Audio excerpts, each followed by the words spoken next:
U.S. President Joe Biden has voiced optimism for a potential ceasefire in the ongoing Israel-Hamas conflict, aiming for a resolution by next Monday. As the death toll in Gaza rises, reaching nearly 30,000 according to health officials, Biden shared his hopes during an appearance at an ice cream shop in New York City with comedian Seth Meyers. CNN reports that Hamas has shown flexibility in negotiations for a hostage deal and a pause in the Gaza fighting. This follows Israeli accusations of Hamas's position being delusional. The parties are reportedly closer to an initial agreement, with Hamas backing off key demands such as a full Israeli forces withdrawal and an end to the war.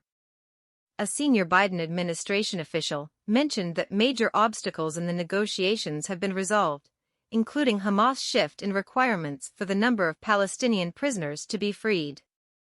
This development came after a Friday meeting in Paris involving the U.S., Egyptian, and Israeli intelligence chiefs, along with the Qatari Prime Minister. Israel, however, expressed surprise at Biden's timeline for a potential deal by Monday. An Israeli official confirmed that Israel hopes the initial agreement will involve the release of about 40 hostages, specifically including female Israeli soldiers. The official stated that Israel is prepared to release Palestinian prisoners immediately if conditions are met. Reports indicate that an agreement would likely be implemented in phases. The initial phase could lead to a truce lasting up to 6 weeks, with a group of Israeli hostages released, including women, children, the elderly, and the sick. This would be in exchange for a smaller number of Palestinian prisoners than Hamas had initially demanded.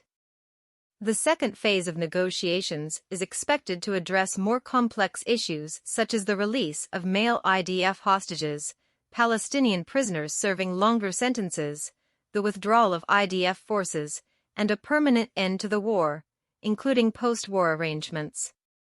The Israeli official emphasized that Israel is prepared to make a deal under the right terms, particularly highlighting the importance of releasing the women soldiers held by Hamas. Reports indicate that 13 Israeli women are still being held hostage, including 5 of military age. In summary, President Biden's hopeful timeline for a ceasefire by next Monday aligns with reports of progress in negotiations, with Hamas showing flexibility on key demands. Israel, while surprised by the timeline, hopes for an initial agreement involving the release of 40 hostages, particularly emphasizing the release of female Israeli soldiers. Discussions are anticipated to continue in phases, addressing sensitive issues to achieve a lasting resolution to the conflict.